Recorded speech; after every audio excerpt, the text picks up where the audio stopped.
میں نماز بالکل نہ چھوڑیں کہ نماز کا چھوڑنا اگر کہیں بھی گنجائش ہوتی تو حسین عالی مقام کربلا کے مقام پر ان کو حق بنتا تھا کہ وہ ظہر کی نماز چھوڑ دیتے، لیکن انہوں نے زیر خنجر تلواروں کے سائے میں اپنے خون سے وضو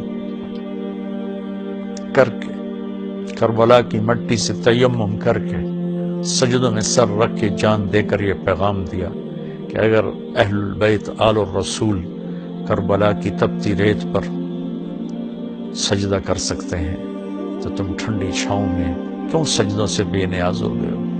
ہمارے دیہاتی کہتے ہیں اللہ آپ پہ بشکیسی، اللہ آپ پہ بشکیسی۔